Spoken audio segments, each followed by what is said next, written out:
ধানমন্ডি ৩২ নম্বরে ঐতিহাসিক ৬ দফা দিবস উপলক্ষে বঙ্গবন্ধু শেখ মুজিবুর রহমানের প্রতিকৃতিতে ফুল দিয়ে শ্রদ্ধা নিবেদন করছেন প্রধানমন্ত্রী শেখ হাসিনা। সরাসরি চলে যাচ্ছি সেখানে।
ধানমন্ডি ৩২ নম্বরে ৬ দফা দিবস উপলক্ষে বঙ্গবন্ধুর প্রতিকৃতিতে শ্রদ্ধা নিবেদন করলেন প্রধানমন্ত্রী শেখ হাসিনা। সরাসরি ছিলাম সেখানে। আর এবারে জানাবো বাজেটের খবর।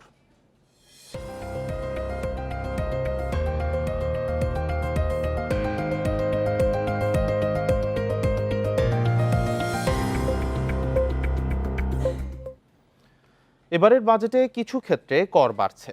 এতে বাড়বে সাধারণ মানুষের জীবনযাত্রার ব্যয়। খরচ বাড়ছে মোবাইলে কথা বলায়। আইসক্রিম, কোমল পানীয়, ফল, juice, fridge, AC, gas cylinder, পানির ফিল্টার, বৈদ্যুতিক বাতি, সিগারেটের দামও বাড়বে। অন্যদিকে কিডনি রোগীদের জন্য সুখবর, ডায়ালাইসিসের ফিল্টার এবং সার্কিটের দাম কমছে। এছাড়া আমদানি শুল্ক কমানো এবং বাড়তি কর আরোপ না করায় গুঁড়া দুধ, চকলেট, ল্যাপটপ, ডায়াপার ও স্যানিটারি ন্যাপকিনের দাম কমবে। প্রতি বছর বাজেটে সাধারণ মানুষের কৌতূহল থাকে কোন পণ্যের দাম বাড়বে আর দাম কমবে কোন কোন জিনিসের। ২০২৪-২৫ অর্থ বছরের বাজেটে প্রধান চ্যালেঞ্জ মূল্যস্ফীতি নিয়ন্ত্রণ হলেও দাম বাড়ানো হয়েছে বেশ কিছু নিত্যপণ্যের। মোবাইলে কথা বলায় সম্পর্ক শুল্ক বাড়ছে ৫ ভাগ, ১০০ টাকা ভ্যাট বাড়ছে মোবাইল সিমে। এছাড়া মোবাইল ইন্টারনেটে সম্পর্ক শুল্ক বাড়ছে ৫ ভাগ। সব মিলিয়ে এখন থেকে খরচ বাড়বে মোবাইল সেবায়। এবার সব স্তরের সিগারেটের দাম ও সম্পূরক শুল্ক হার বাড়ছে। আইসক্রিম, জুস, ফলের দাম বেড়েছে বাজেটে। কোমল পানীয়র সম্পূরক শুল্ক বাড়ছে ৫%। দেশীয় কাজু বাদামের বাজার সুরক্ষায় শুল্ক বসছে বিদেশি কাজু বাদামে। এছাড়া আমদানিকৃত ম্যাকারেল মাছ, ফুলের দামও বাড়ানো হয়েছে। গৃহস্থালী বেশ কিছু পণ্যে শুল্ক বসানো হয়েছে। LPG cylinder, fridge, AC, compressor, water filter, LED ও energy savings light, switch, socket, holder, iron, জেনারেটরের উপর শুল্ক বসানো হয়েছে। তাই এসব পণ্যের দাম বাড়বে। খরচ বাড়বে নির্মাণ শিল্পেও। প্রি ফেব্রিকেটেড বিল্ডিং তৈরিতে ব্যবহৃত বিভিন্ন উপকরণের উপর আমদানি শুল্ক ৫ থেকে বাড়িয়ে ১০% করা হয়েছে। দাম বাড়বে ইলেকট্রিক মিটারের, স্থানীয়ভাবে উৎপাদিত সিসি ক্যামেরা এবং এটিএম এর উপকরণের দাম বাড়বে। এছাড়া দাম বাড়বে ২৫০ সিসির উপরের মোটরসাইকেলের। ভ্রমণ ও বিনোদন প্রেমীদের জন্য দুঃসংবাদ দিলেন অর্থমন্ত্রী। কারণ দ্বিগুণ হচ্ছে অ্যামিউজমেন্ট ও থিম পার্কের ভ্যাট। এছাড়া বাতিল হচ্ছে ট্যুর অপারেটরদের ভ্যাট অব্যাহতি। জনসাধারণের প্রয়োজনীয় পণ্যগুলোর মধ্যে দাম কমার তালিকা খুব একটা বেশি না। গুরুত্ব দেওয়া হয়েছে চিকিৎসা সেবার বিভিন্ন পণ্যে। কিডনি রোগীদের ডায়ালাইসিসের ফিল্টার ও সার্কিটের দাম কমবে। ডেঙ্গু রোগের প্রকোপ বাড়ায় দাম কমানো হয়েছে পরীক্ষা কিটে। ২.৫ কেজি ওজনের গুঁড়ো দুধের প্যাকেটের দাম এবং চকলেটের দামও কমবে। নকল এড়াতে বিদেশি ল্যাপটপের দাম কমানো হয়েছে। এছাড়া এয়ারক্রাফটের ইঞ্জিন ও প্রোপেলার সহ বেশ কিছু পণ্যের দামও কমানো হয়েছে। ইফা তারা, ইন্ডিপেন্ডেন্ট নিউজ। প্রস্তাবিত বাজেটকে গণমুখী বলছে ক্ষমতাসীন দল আওয়ামী লীগ। অন্যদিকে বিরোধী দল জাতীয় পার্টির দাবি, বাজেট জনবান্ধব নয়, বরং জনগণের উপর চাপ আরও বাড়াবে। এদিকে স্বতন্ত্র সংসদ সদস্যদের অনেকের দাবি, বাজেটে সরকারের রাজস্ব আয়ের কৌশল শুধু জনগণ নয়, অর্থনীতির ওপরও চাপ বাড়াবে। বৃহস্পতিবার তাৎক্ষণিক প্রতিক্রিয়ায় এসব মন্তব্য করেন তারা। টানা চতুর্থ মেয়াদে ক্ষমতায় আসার পর এটি আওয়ামী লীগ সরকারের প্রথম বাজেট। 2024-25 অর্থ বছরের প্রস্তাবিত বাজেট ক্ষমতাসীন দলের নির্বাচনী প্রতিশ্রুতি আমলে রেখেই ঘোষণা করা হয়েছে বলে জানান আওয়ামী লীগের সংসদ সদস্যরা। সংকটের বাস্তবসম্মত গণমুখী বাজেট। আমরা আমাদের বাজেট এই সরকারই করেছে, এখানে কোনো প্রেসক্রিপশন কাজ করেনি। বাজেটটা ভালো হয়েছে যেহেতু এবার আমরা কিন্তু যা কিছু করেছি ইনফ্লেশনটাকে কন্ট্রোল করার জন্য, নিয়ন্ত্রণে আনার জন্য করা হয়েছে। ডলারের যে ডিভ্যালুয়েশনের কারণে এবং আন্তর্জাতিক বাজারে যখন জিনিসপত্রের দাম বেশি থাকে এটার ইম্প্যাক্ট পড়ে না, বাট আশা করি এবার যে পদক্ষেপগুলি নেওয়া হয়েছে এগুলা সামগ্রিকভাবে নিত্য প্রয়োজনীয় জিনিসে একটা পজিটিভ ইম্প্যাক্ট ইনশাল্লাহ পড়বে। তবে বিরোধী দল জাতীয় পার্টি বলছে বাজেটে জনগণের আকাঙ্ক্ষা পূরণ হয়নি। বেকারত্ব দূর করা সহ কর আদায়ে দেয়া রূপরেখা বাস্তবায়ন হলে তা জনগণের ওপর বোঝা বাড়বে। যেখানেই যত রেয়াত দিক সর্বোচ্চভাবে আয় তারা বেশি করবার জন্য টার্গেট নিয়েছেন এবং বেশিরভাগটা আয় করবেন ওরা পরোক্ষ করের মাধ্যমে, যার ফলে সাধারণ জনগণের উপরে করের বোঝা বাড়বে। সাধারণ জনগণের কোনো মুক্তির উপায় নেই, কোনো চাকরির সুবিধা নেই। আমি খুব একটা আশাবাদী হইনি আর কি এই বাজেট দেখে আর কি। আইএমএফ প্রেসক্রিপশনে বিভিন্ন পদক্ষেপ নেওয়া হয়েছে যে আইএমএফ এর শর্ত পূরণ করা ছাড়া এই বাজেট তারা দিতে পারেনি। বাজেট নিয়ে রয়েছে মিশ্র প্রতিক্রিয়া জানিয়েছেন স্বতন্ত্র ও নতুন সংসদ সদস্যরা। বিদেশের উপর থেকে ঋণের থেকে বেশি নির্ভর করবে বাংলাদেশের যা আয়করের উপরে।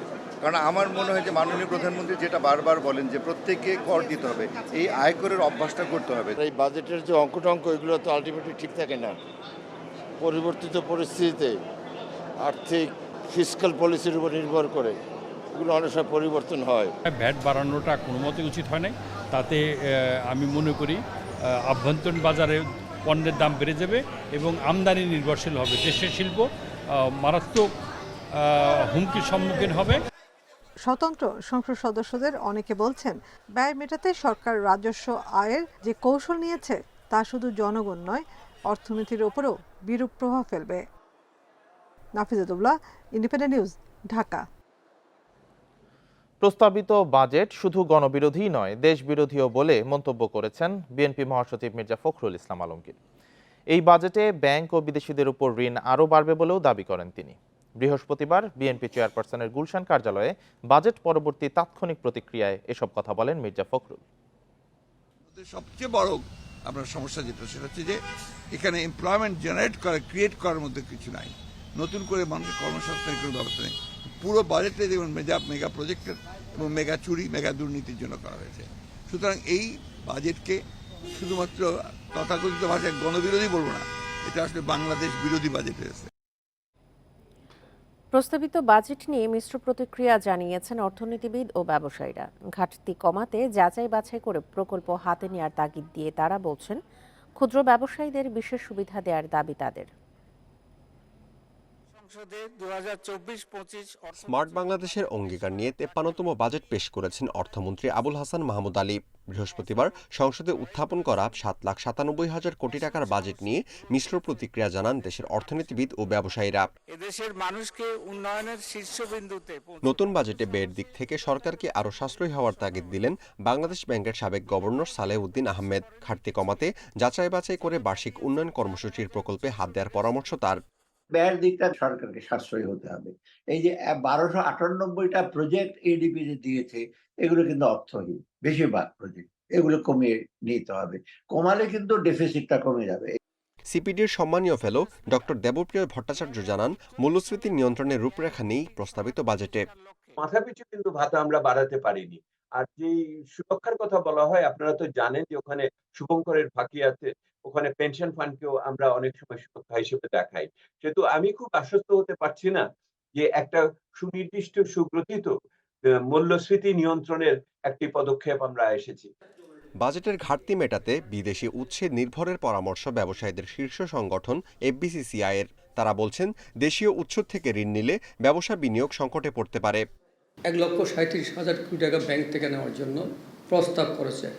আমরা মনে করি এটা বেশি, কারণ এটা যদি ব্যাংক থেকে সরকার নেয় তাহলে আমরা ব্যবসায়ীরা ব্যাংক থেকে টাকা নেওয়ার ক্ষেত্রে একটা জটিলতার হইতে পারে।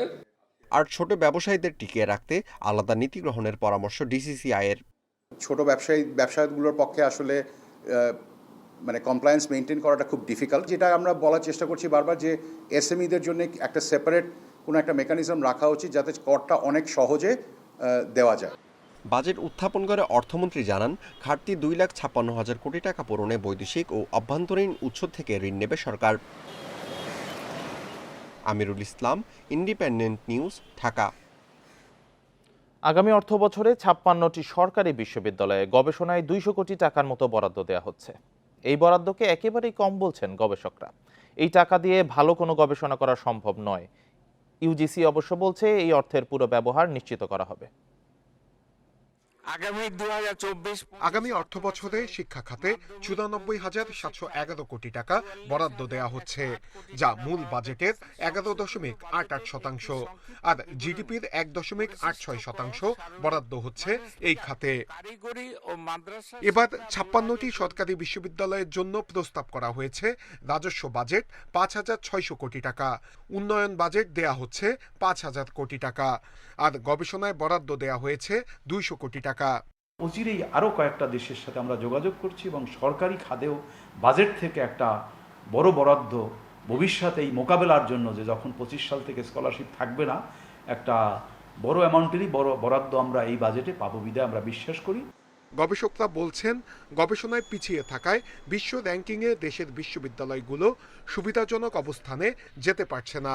আর গবেষণার জন্য একটি বিশ্ববিদ্যালয় গড়ে বরাদ্দ পাচ্ছে 3.5 কোটি টাকা, যা একদমই কম। 35 নম্বরে জিডিপির দিক বিচার করলে সে অনুযায়ী কিন্তু আমরা শিক্ষা ও গবেষণায় বরাদ্দটা দিতে পারছি না। সরকারের অবশ্যই এদিকে মনোযোগী হতে হবে এবং প্রায়োরিটি বেসিস চিন্তা করতে হবে যে আমি এটাকে একটা ইনভেস্টমেন্ট হিসেবে চিন্তা করব। শিক্ষা গবেষকরা বলছেন, শিক্ষকদের স্বতন্ত্র বেতন স্কেল নির্ধারণ করতে পারলে গবেষণায় এগিয়ে যাওয়া সম্ভব। যারা গবেষণা করে তার রিকোয়ারমেন্ট অনুযায়ী তাকে আপনি প্রায়োরিটি দিলেন। সবচেয়ে ভালো হয় যে বিশ্ববিদ্যালয়ের শিক্ষকদের তার ক্যাপাবিলিটি, তার যোগ্যতা, তার ফ্যাসিনেশন, সেই অনুযায়ী যদি আপনি তার বেতন স্কেল নির্ধারণ করা হয়, তাহলে আর এই ঝামেলাগুলো থাকে না। সরকারি বরাদ্দের পাশাপাশি বেসরকারি খাতের সাথে একযোগে গবেষণা করতে হবে বলে জানিয়েছেন শিক্ষা সংশ্লিষ্টরা। নূরে আলম, ইন্ডিপেন্ডেন্ট নিউজ, ঢাকা। নতুন বাজেটে মোবাইল ফোনে কথা বলা ও ইন্টারনেটের সেবার ওপর সম্পূরক শুল্ক বাড়ছে। সেই সঙ্গে সিমের দাম বাড়ছে 50%, যার প্রভাব পড়বে গ্রাহকদের ওপর। শুক্রবার রাত 12টা থেকেই কার্যকর হচ্ছে নতুন কল রেট। সংশ্লিষ্টরা বলছেন, এমন বাজেট স্মার্ট বাংলাদেশ বিনির্মাণে হতে পারে অন্যতম বাধা। মোবাইল ফোন এখন বিলাসিতা নয়, বরং জরুরি প্রয়োজন। তাই তো সব শ্রেণীর মানুষই এর ব্যবহারকারী। এবারের বাজেটে কল রেট ও ইন্টারনেটের ওপর ভ্যাট 5% বাড়িয়ে 20% করা হয়েছে। এর সঙ্গে যুক্ত হবে আরও কিছু ফি। তাই একজন গ্রাহককে 100 টাকার মোবাইল সেবার জন্য কর দিতে হবে 39 টাকা, যা দক্ষিণ এশিয়ার মধ্যে সবচেয়ে বেশি। মোবাইল সেবা নিয়ে নানা অভিযোগের মধ্যে বাজেটে বাড়তি কর চিন্তায় ফেলেছে সাধারণ গ্রাহকদের। 18 টাকা 1 জিবি পেতাম বা 10 টাকা 1 জিবি পেতাম, কিন্তু এখন হচ্ছে 90-80 টাকার নিচে আমরা কোনো এমবি প্যাকেজই পাচ্ছি না। আমাদের বাসায় কথা বলা প্লাস আমাদের গ্রুপের নোটিশ, আমাদের ডিপার্টমেন্টের নোটিশ, সকল কিছু আমাদের কিসে আসে? ফোনে আসে। ফোনে আসার ফলে দেখা গেছে আমাদের ডাটা ইউজ করতে হয়। যেহেতু ডাটা বিলটা এখন বেড়ে গেছে, আমাদের মতো যারা ছাত্র, যারা মেসে থাকে, তাদের পক্ষে ব্যাপারটা কষ্টদায়ক। কানেক্টিভিটির দিকে সিম সবচেয়ে প্রয়োজন। এখন ফোনে আমরা সব কিছু করি, ইন্টারনেট প্লাস কল, কিন্তু কোনো দিক দিয়ে আমরা দেখতেছি না যে ওগুলোর দাম কমতেছে। টেলিকম অপারেটররা বলছে, দেশের 40% বেশি মানুষ এখনও মোবাইল সংযোগের বাইরে। এই সময় বাড়তি বিলের কারণে মোবাইল ব্যবহার আরও কমবে। এতে বরং সরকারি রাজস্ব বঞ্চিত হবে। আনকানেক্টেড পপুলেশনকে কানেকশনের মধ্যে আনবো, কানেক্টিভিটির মধ্যে আনবো, সেখানেও কিন্তু আমরা অনেক ডিলে হয়ে যাবে আমাদের। এটা আমাদের যে গ্রোথ রেটটা আমাদের যেটা ছিল, সেটা আমরা অবশ্যই একটা স্লো মুভমেন্ট আমরা দেখতে পাবো।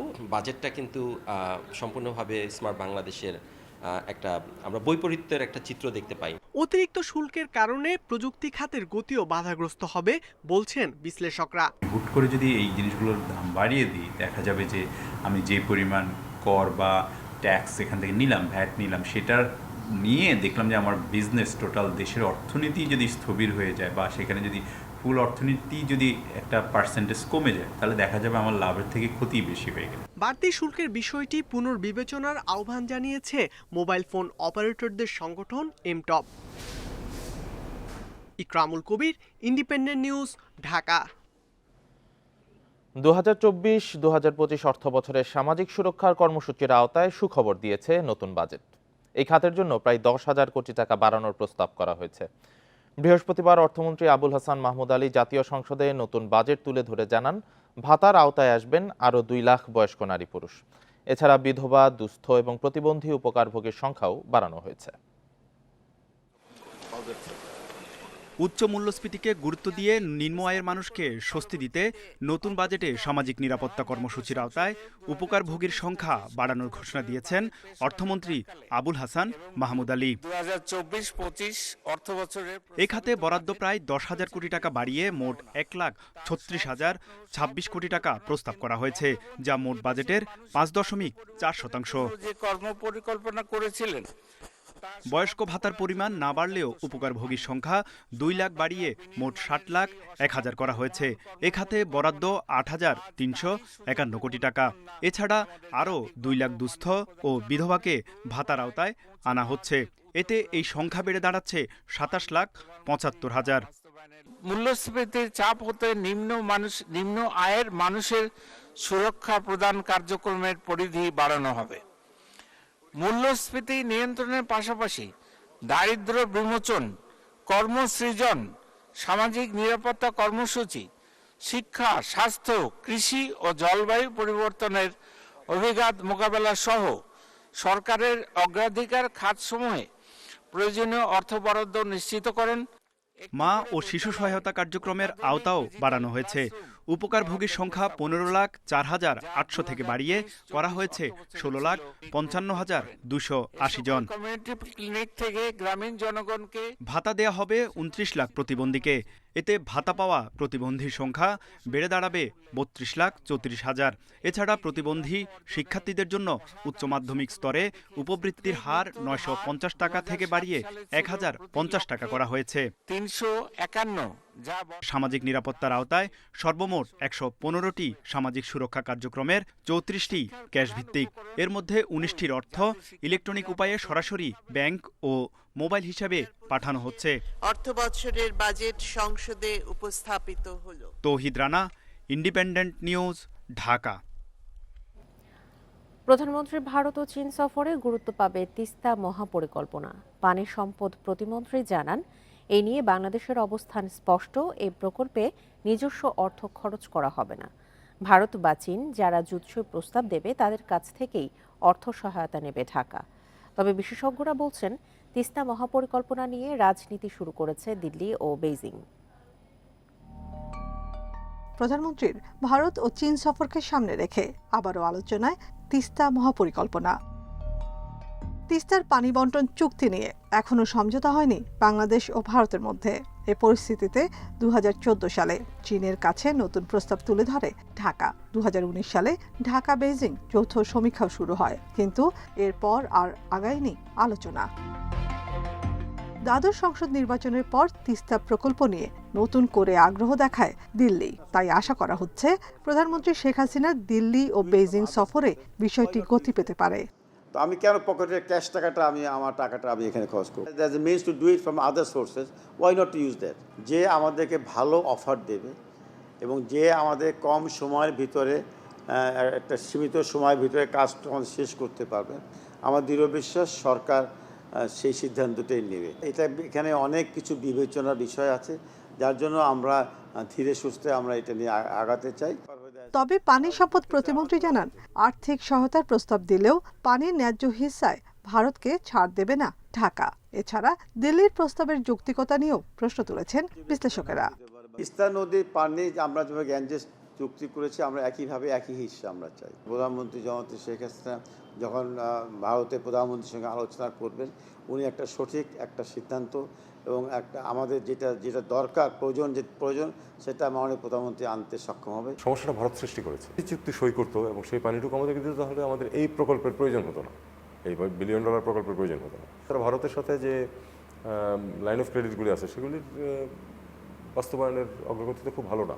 তারা এই প্রস্তাবটা দিয়ে আমার মনে হয় যেটা চীন যাতে এখানে আসতে না পারে, বাংলাদেশ সরকারকে সেই সিগন্যালটাই দিল। বিশেষজ্ঞদের পরামর্শ, তিস্তা মহাপরিকল্পনায় ভারত বা চীনের কাছ থেকে ঋণ নেয়ার ক্ষেত্রে দেশের স্বার্থকে প্রাধান্য দিতে হবে। নাফিজাতুল্লাহ, ইন্ডিপেন্ডেন্ট নিউজ, ঢাকা। রাজধানীর হাতিরঝিলে চলছে জয় বাংলা ম্যারাথন। আয়োজনে বাংলাদেশ পুলিশ অ্যাথলেটিক্স ও সাইক্লিং ক্লাব। ভোর 5টায় ম্যারাথন উদ্বোধন করেন প্রধানমন্ত্রী বেসরকারি শিল্প ও বিনিয়োগ উপদেষ্টা সালমান ফজলুর রহমান। এরপর শুরু হয় দৌড়। ম্যারাথনে দেশের বিভিন্ন প্রান্ত থেকে আসা প্রায় 3,500 দৌড়বিদ অংশ নিয়েছে। হাফ ম্যারাথন প্রতিযোগিতায় রাখা হয়েছে 4টি ক্যাটাগরি। প্রতিযোগীদের 3 ঘন্টা 40 মিনিটের মধ্যে 21.95 কিলোমিটার পথ পাড়ি দিতে হচ্ছে। দৌড় হাতিরঝিলের মেরুলবাড্ডা পয়েন্ট থেকে শুরু হয়ে শেষ হবে হাতিরঝিলের অ্যাম্ফি থিয়েটারের সামনে। ম্যারাথন উপলক্ষে পুরো এলাকায় নিরাপত্তা জোরদার করা হয়েছে। বন্ধ রয়েছে ব্যক্তিগত গাড়ি ও অন্যান্য যান চলাচল।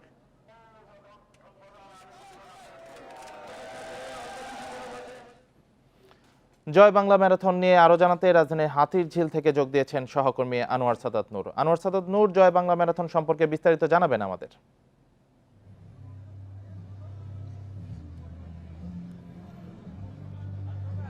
এই যে পুলিশ অ্যাথলেটিক্স ও সাইক্লিং ক্লাবের উদ্যোগে যে জয় বাংলা ম্যারাথন অনুষ্ঠিত হচ্ছে, এই ম্যারাথনটি কিন্তু মানে এই দৌড়টি সকাল 4:30টার পরে গিয়ে মানে 5টা নাগাদ শুরু হয়েছে। এটা শুরু হয় আপনার পুলিশ প্লাজার পরে যে একটা পয়েন্ট আছে, সেখান থেকে স্টার্টিং পয়েন্ট ছিল ম্যারাথনের দৌড়ের। শুরু হয় দৌড়টি। এখানে প্রায় 3,500-এর মতো প্রতিযোগী অংশ নিয়েছে বলে আমরা আয়োজকদের কাছ থেকে জানতে পেরেছি, যে 3,500 জন এখানে অংশগ্রহণ করছেন এবং এই 3,500 জনের মধ্যে কিন্তু সকল শ্রেণী পেশার মানুষের উপস্থিতি আছেন। পুলিশ বাহিনীর, সেনাবাহিনীর, নৌবাহিনীর কিংবা যারা প্রফেশনালি দৌড় প্রতিযোগিতা বা প্র্যাকটিস করেন তারাও কিন্তু এখানে অংশ নিয়েছেন। এই প্রতিযোগিতায় কিন্তু 2টি ক্যাটাগরি, মোট 4টি মানে 2টি ভাগে 4টি ক্যাটাগরি করা হয়েছে। এর ভিতরে নারী পুরুষ আছে এবং বয়সের একটি ব্যবধান রাখা হয়েছে, যে 16 থেকে 50 বছর বয়সী পর্যন্ত একটি ক্যাটাগরি এবং 50-এর ঊর্ধ্বে যারা তারা আরেকটি ক্যাটাগরিতে বিজয়ী, প্রথম, তৃতীয় এভাবে মানে ঘোষণা করা হবে। তো এই সবাই কিন্তু একসাথেই দৌড় শুরু করেছিল স্টার্টিং পয়েন্ট থেকে, এবং আমরা এখন যেখানে আছি এটি ফিনিশিং পয়েন্ট, মানে এখানে এসে শেষ করা হবে দৌড়। পুরো ম্যারাথনটি হচ্ছে মানে হাতিরঝিলকে 3টি চক্কর দিবে, অর্থাৎ 22 সম্ভবত 3 কিলোমিটারের মতো এরকম একটি সংখ্যা। 3টি চক্কর দেওয়ার পরে এখানে এসে শেষ হবে। যারা পূর্ণ চক্কর শেষ করবেন এদের মধ্যে থেকে বিজয়ী ঘোষণা করা হবে। এর মধ্যে কিন্তু ইতিমধ্যে অনেকেই 3টি চক্কর শেষ করে এসে পৌঁছেছেন, যদিও বা তাদের এখনো নাম ঘোষণা করা হয়নি। তাদের কয়েকজন এসে পৌঁছেছেন, এখনো বাকিরা কিন্তু দৌড়াচ্ছেন। কেউ এখন পর্যন্ত 2টি চক্কর শেষ করেছেন, কেউ 3টি চক্করে আছেন। এবং এই পুরো ম্যারাথনের করছেন মানে দেখভালের দায়িত্ব বা ইয়েতে আছেন পুলিশ, বাংলাদেশ পুলিশ। সকাল থেকেই মানে এই ম্যারাথনকে উদ্দেশ্য করে মধ্যরাত থেকে কিন্তু হাতিরঝিলে গাড়ি চলাচল নিয়ন্ত্রণ রাখা হয়েছে এবং হাতিরঝিলকে কেন্দ্র করে তার আশপাশ এলাকায় যথেষ্ট আইন শৃঙ্খলা বাহিনীর সদস্য মোতায়েন করা আছে। আর সাথে রাখা হয়েছে রিজার্ভ গাড়ি, অ্যাম্বুলেন্স, চিকিৎসক, মানে যারা প্রতিযোগিতায় অংশ নিচ্ছেন যে কোনো মুহূর্তে বা তাদের যদি অসুস্থ হয়ে পড়েন সেই মুহূর্তে যেন মোকাবেলা করা যায় সে প্রস্তুতিও এই ম্যারাথনকে ঘিরে রাখা হয়েছে। আবার অনেক স্বেচ্ছাসেবী আছেন যারা ম্যারাথনে অংশ নিয়ে যারা দৌড়াচ্ছেন তাদেরকে পানি বা চকলেট বিতরণ করছেন তাদের মধ্যে, যেন তাদের পিপাসা কিংবা তাদের ক্লান্তি কিছুটা দূর করা যায়। পাশাপাশি কিন্তু যারা অংশগ্রহণ করছেন মানে দৌড়াচ্ছেন তাদেরকে উৎসাহ দেওয়ার জন্য কিন্তু স্বেচ্ছাসেবীরা আছেন যারা তাদেরকে উৎসাহ দিচ্ছেন পুরো 3টি চক্কর মানে পুরো ম্যারাথনের দৈর্ঘ্যটা সম্পূর্ণ করার জন্য। হাতিরঝিল থেকে জানাচ্ছিলেন সহকর্মী আনোয়ার সাদাত নূর। অনিয়ম ও দুর্নীতির অভিযোগে সাবেক আইজিপি বেনজির আহমেদকে জিজ্ঞাসাবাদে 23 জুন ধার্য করেছে আদালত। দুদকের আবেদনের পর বৃহস্পতিবার ঢাকা মহানগর সিনিয়র স্পেশাল জজ জগলুল হোসেনের আদালত এই আদেশ দেন। এ সময় বেনজির পরিবারের জব্দ সম্পত্তি রক্ষণাবেক্ষণে তত্ত্বাবধায়ক নিয়োগের নির্দেশ দিয়েছে আদালত। দুর্নীতি ও অনিয়মের অভিযোগ অনুসন্ধানে সাবেক আইজিপি বেনজির আহমেদ ও তার স্ত্রী সন্তানদের ৬ ও ৯ জুন জিজ্ঞাসাবাদের জন্য তলব করে দুদক। তবে একদিন আগেই বুধবার সময় চেয়ে আবেদন করেন বেনজিরের আইনজীবী। বেনজিরের আবেদন মঞ্জুর করে বৃহস্পতিবার দুদক জানায় ২৩ জুন তাকে জিজ্ঞাসাবাদ করা হবে। তবে তার স্ত্রী ও সন্তানদের জিজ্ঞাসাবাদের বিষয়ে কিছু জানায়নি সংস্থাটি। যেহেতু ওনার ব্যক্তিগতভাবে শুনানি গ্রহণ করা সম্ভব হয়নি, তাই আমাদের অনুসন্ধানকারী দল আরেকটি তারিখ নির্ধারণ করেছেন, আগামী ২৩শে জুন ২০২৪ তারিখ পরবর্তী শুনানির জন্য দিন ধার্য করা হয়েছে। এদিকে বেনজিরের জব্দ সম্পত্তিগুলো রক্ষণাবেক্ষণে তত্ত্বাবধায়ক নিয়োগের আবেদন মঞ্জুর করেছে আদালত। সম্পত্তি রিসিভার নিয়োগ করার জন্য দুর্নীতি দমন কমিশন একটা দরখাস্ত দিছে। যত সম্পত্তি স্থাবর সম্পত্তি ক্রয় করা হয়েছিল সমস্ত সম্পত্তির উপরে রিসিভার নিয়োগ করছে। দুদক জানিয়েছে শিগগিরই সাবেক আইজিপি বেনজির পরিবারের ৬২১ বিঘা জমি ও ৪টি ফ্ল্যাট সহ জব্দ সম্পত্তির তত্ত্বাবধায়ক নিয়োগ করা হবে। রিশাদ হুদা, ইন্ডিপেন্ডেন্ট নিউজ, ঢাকা। মাদারীপুরে বেনজির আহমেদের স্ত্রীর নামে কেনা ৯০ একর জমি ফেরত চান জমির মালিকেরা। এসব জমির বেশিরভাগই হিন্দুদের। তাদের অভিযোগ, ভয়ভীতি দেখিয়ে নামমাত্র মূল্যে কেনা হয়েছে তাদের জমি। এদিকে গোপালগঞ্জে বেনজির আহমেদের ছত্রছায়ায় অনেকে বিপুল সম্পদের মালিক হয়েছেন বলে অভিযোগ স্থানীয়দের। মাদারীপুরের রাজৈরে স্ত্রী জিসান মির্জার নামে ২ বছরে প্রায় ৯০ একর জমি কিনেছেন সাবেক আইজিপি বেনজির আহমেদ। আদালতের নির্দেশে তার সম্পত্তি ক্রোকের খবরে মুখ খুলতে শুরু করেছেন এসব জমির মালিকেরা। কদমবাড়ি ইউনিয়নের বড়লেখা গ্রামের সরস্বতী রায়ের অভিযোগ, ভয় দেখিয়ে তার ৩০% ফসল জমি নামমাত্র মূল্যে কিনে নেওয়া হয়। আর দুলালবালার ৩ বিঘা জমি কিনে নেওয়া হয়েছে মাত্র ৩ লাখ টাকায়। বিক্রয়রা খাইল জমি আমি বেচতাম না কোনোদিন, আমি থাকতে তো শহরে বেচতে দিতাম না, তো দিয়েই সেই বয়তে। আপনি যদি ওই জমি না দেন তো ওই জমি আপনি আলুডি করবেন কি করে? ওইখানে আলুডি করার মতন তো আপনার চাষবাস করার মতন তো কোনো কায়দা নেই, কেন আমি তো ওইখানে বাউন্ডারি দিয়ে দেবো। এই বিষয়ে কেউ আদালতে অভিযোগ করলে সহযোগিতা করার কথা জানিয়েছেন জেলা প্রশাসক। অভিযোগ আনলে তখন আদালত যেভাবে সিদ্ধান্ত উপনীত হয় সেই সিদ্ধান্ত অনুযায়ী আমাদের অ্যাডমিনিস্ট্রেশনের পক্ষ থেকে তাকে সর্বাত্মক অ্যাসিস্ট্যান্স আমাদের পক্ষ থেকে এনশিওর করা হবে। গোপালগঞ্জের কৈরাগিটুল গ্রামে বেনজির আহমেদের সাভানা পার্কের জন্য জমি দখলের বিষয়টি বেশ আলোচিত। নামমাত্র মূল্যে তার কাছে জমি বিক্রিতে বাধ্য হয়েছেন বলে অভিযোগ করেছেন অনেকে। বেনজির আহমেদকে যারা সহযোগিতা করেছেন তাদের মধ্যে নাম আছে স্থানীয় সুজয় পোদ্দারের।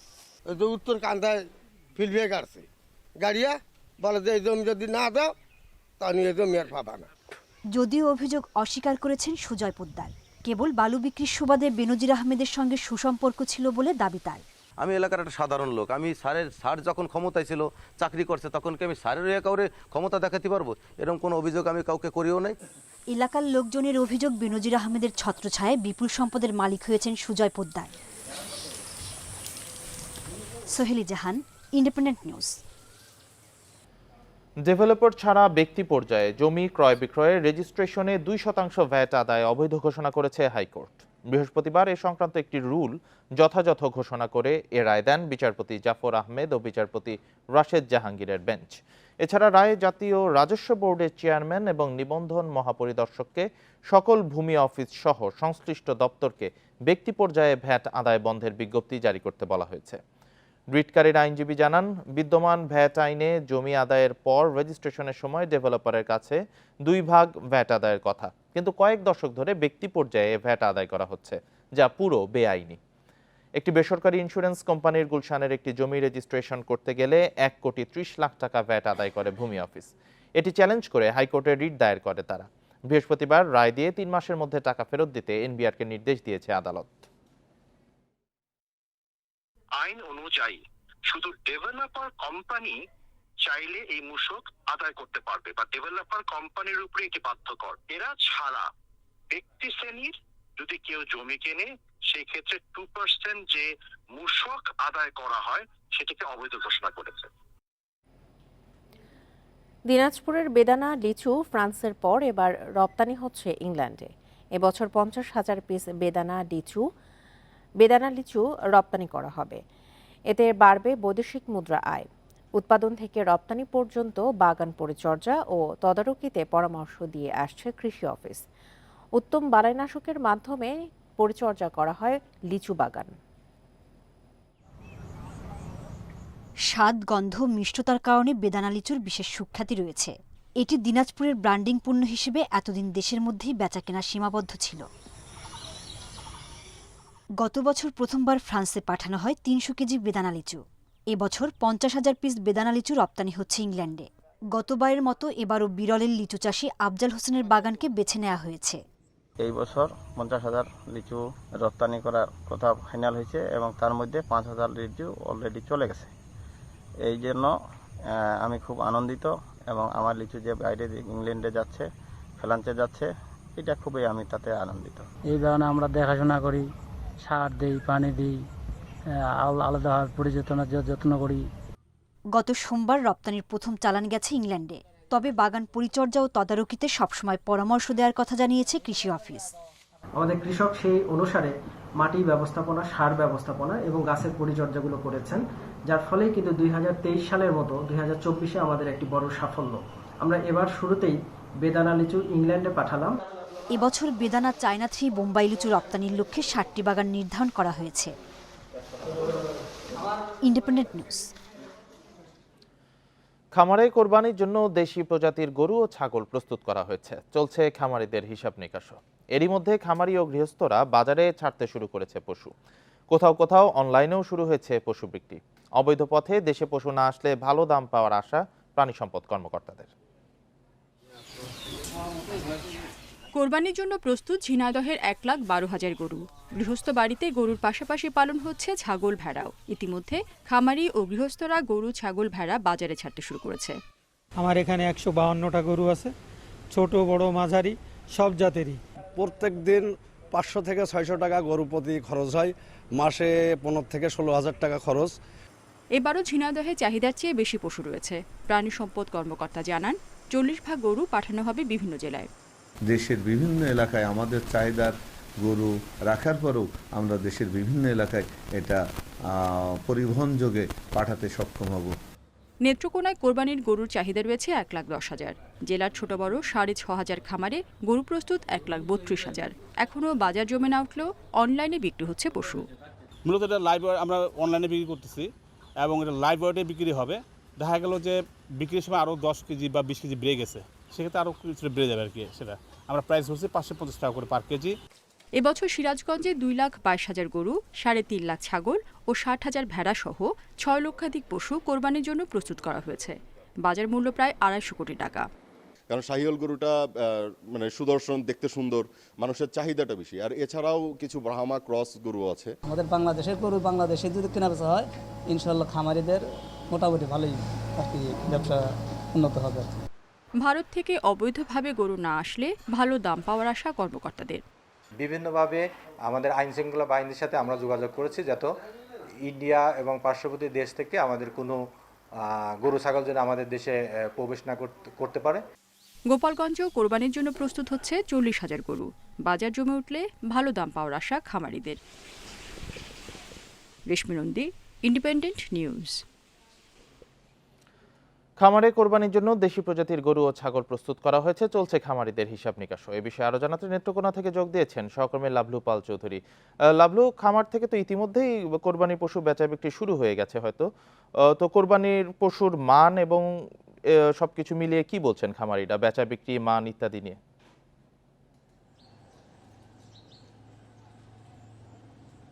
নেত্রকোনায় যে 1,10,000 যে কোরবানি পশুর যে চাহিদা রয়েছে, এর বিপরীতে কিন্তু 6,600 ছোট বড় যে খামার রয়েছে, সেই খামারে কিন্তু আসলে 1,30,000-এর মতো গবাদি পশু কিন্তু আসলে সেখানে প্রস্তুত করার কথা জানিয়েছেন যে জেলা প্রাণী সম্পদ কর্মকর্তা।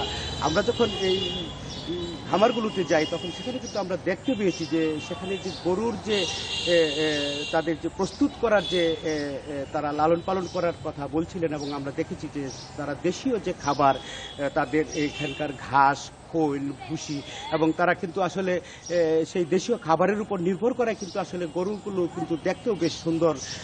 আমরা যে কয়েকটি খামার ঘুরেছি প্রত্যেকটি খামারে কিন্তু একই অবস্থা আমরা দেখেছি এবং সেখানে কিন্তু একটি বিষয় উল্লেখযোগ্য যে নেত্রকোনায় কিন্তু এবছর আসলে যে অনলাইন নির্ভর যে মার্কেটিং যেটা গরু বেচা কেনা সেটা কিন্তু আসলে এখন খুব জোরকদমে চলছে। প্রত্যেকটি বেশিরভাগ খামারই কিন্তু আসলে তারা ওয়েবসাইট করেছে, জেলা পানি সম্পদ কর্মকর্তার কার্যালয় থেকেও একটি ওয়েবসাইট করা হয়েছে, সেখানে কিন্তু সব খামারের ঠিকানা দেওয়া এবং গরুর ছবি টবি দেওয়া, সে কারণে কিন্তু আসলে সেখানে তারা যাচ্ছেন এবং গরু তারা ওই সেখান থেকে কিন্তু তারা কিনছে।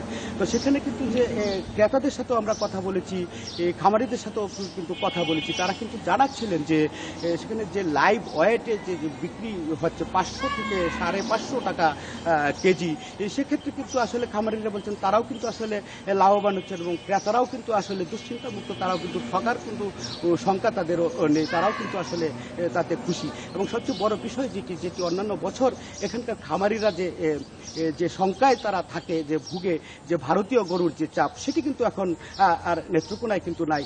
অন্যান্য যে বাজারগুলো রয়েছে 136টি বাজার, সেই বাজারে কুরবানির যে হাটগুলো রয়েছে সেখানেও কিন্তু আসলে 35টি মেডিকেল টিম গঠন করা হয়েছে। সেখানে তাৎক্ষণিক যে গরু যদি অসুস্থ হয় সেই চিকিৎসার জন্য এবং গরুর যে মান নির্ণয় যে কথাটি বলছিলেন, সেখানে যদি কোনো ধরনের গরু অসুস্থ থাকে সেগুলো কিন্তু আসলে নির্ণয় করা হচ্ছে এবং যে কারণে কুরবানির কিন্তু গরু আসলে মানসম্পন্ন গরুই কিন্তু নেত্রকোনার যে গ্রাহক তারা কিন্তু আসলে পাচ্ছেন। নেত্রকোনার পশুর খামার থেকে জানাচ্ছিলেন সহকর্মী লাভলু পাল চৌধুরী। আর এই ছিল এখনকার সংবাদ। এছাড়া ইন্ডিপেন্ডেন্ট টেলিভিশনের সব খবর আরও বিস্তারিত জানতে চোখ রাখুন ফেসবুক, ইউটিউব এবং এক্সে। ধন্যবাদ সবাইকে, আমন্ত্রণ পরের আয়োজনে।